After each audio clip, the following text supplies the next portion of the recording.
I'm Mike DeVerde. I'm an aerospace engineer. Today you can see that I'm wearing my Space Station Freedom shirt.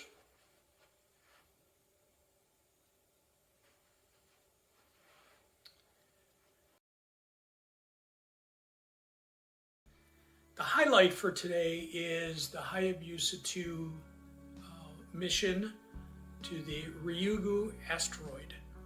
This is a Japanese a spacecraft that flew to, it was the first one to have landers on an asteroid. Some of the landers were made by the German Aerospace Center, DLR. And so we've got some interesting animations and videos. The focus, as I tend to do on these episodes, is I pick out a research paper of interest that was based on some of these robot spacecraft, what they've discovered, what they've brought back. In this case, Hayabusa literally brought back something from space. So it was a return sample from the Ryugu asteroid. And so we'll discuss what the mission is, what the little landers look like, what the material that was brought back, and what does it say about our solar system. So I hope you enjoy. Now I'll describe the JAXA, otherwise known as the Japan Aerospace Exploration Agency. I'll describe the JAXA Hayabusa2 mission overview. On December 3rd, 2014, the Japanese space probe Hayabusa2 embarked on a sample return mission to asteroid Ryugu. The animation depicts this mission. The Hayabusa2 spacecraft returned the samples to Earth in a capsule that landed in the Australian desert on December 6th, 2020. Samples are now being studied at facilities around the world. The aim of the Hayabusa2 mission is to learn more about the origin and evolution of the solar system, as asteroids account for some of the most primordial celestial bodies. Researching them gives us a glimpse into our cosmic past.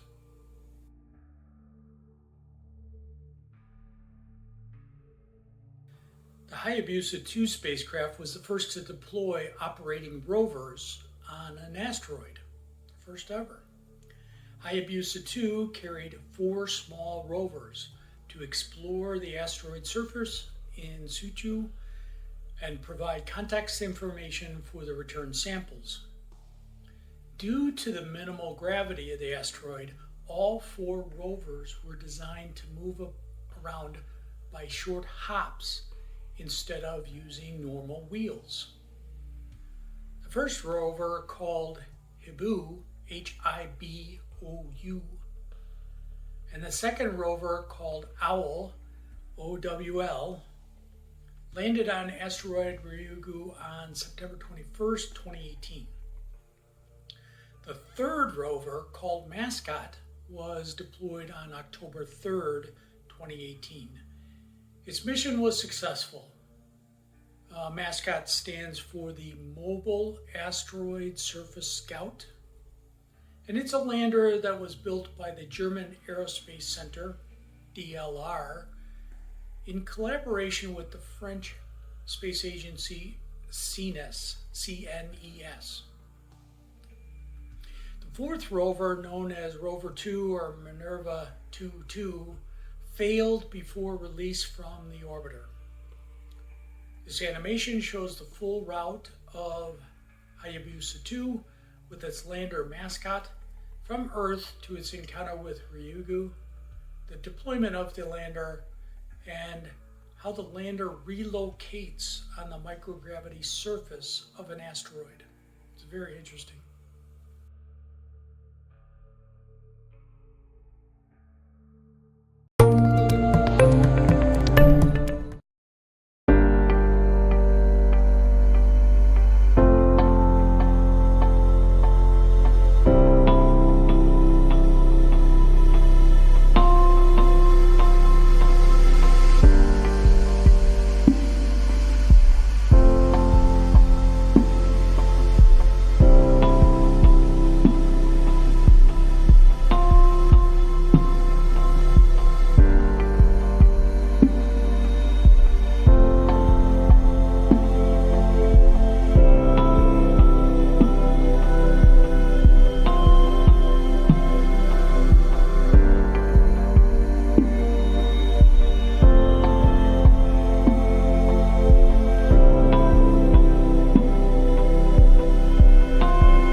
Ryugu is a carbonaceous chondrite.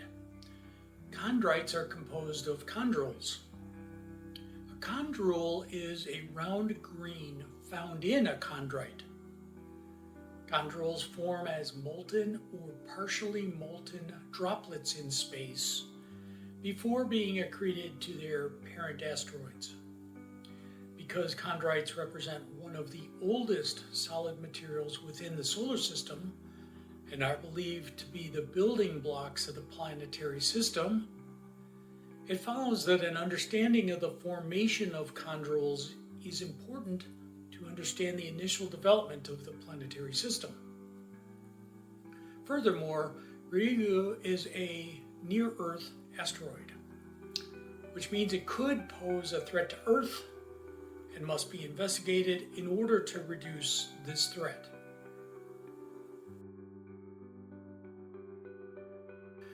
This movie was taken on February 22nd, 2019, when Hayabusa2 first touched down on asteroid Ryugu to collect a sample from the surface. It was captured using the onboard small monitor camera, CAM-H. The small monitor camera that captured this powerful video was produced and installed by donations from the public. Thanks to this camera, Hayabusa was able to photograph the situation during touchdown.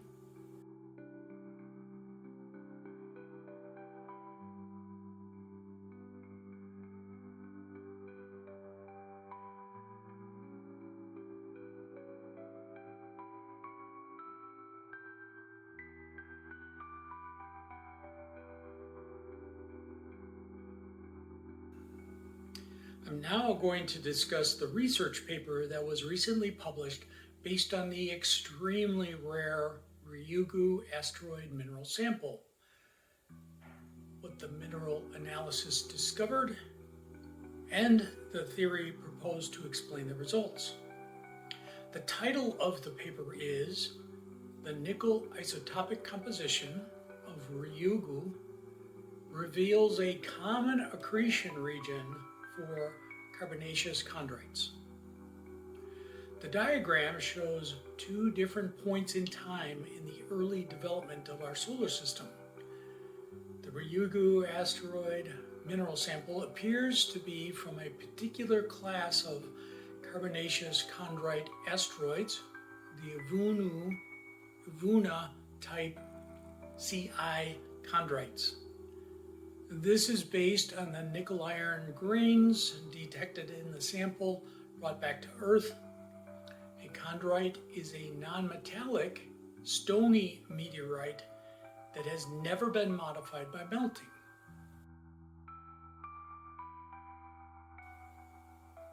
Quoting directly from the paper, the CI chondrites incorporated these grains more efficiently, possibly because they formed at the end of the disk's lifetime, when planetesimal formation was also triggered by photoevaporation of the disk.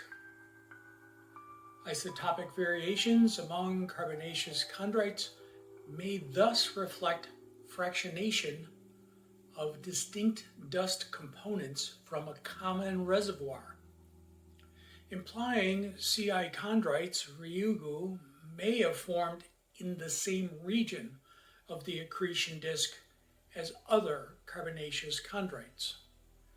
Basically, they're focusing on efficiencies of certain types of methods.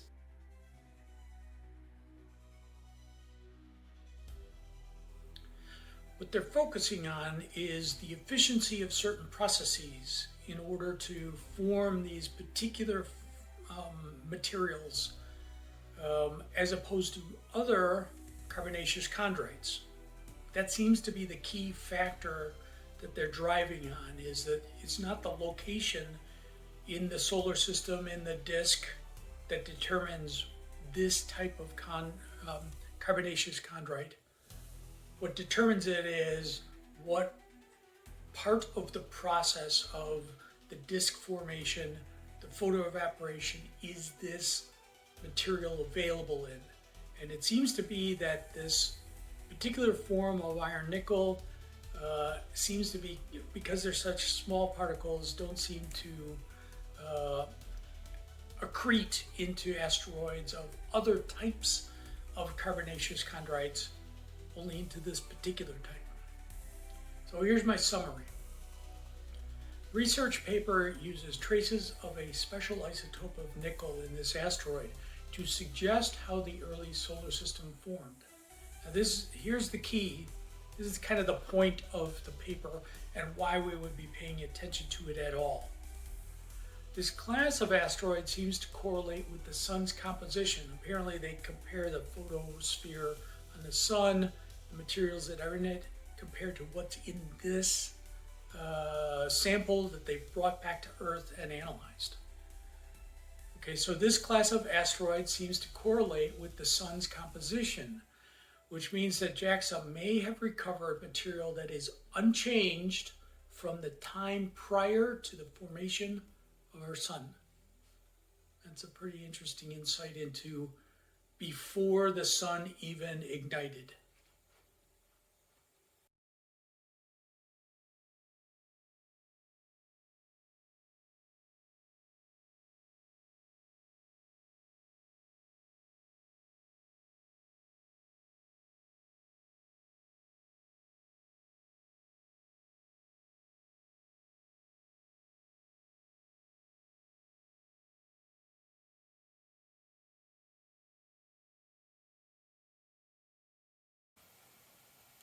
Omni. Futurists.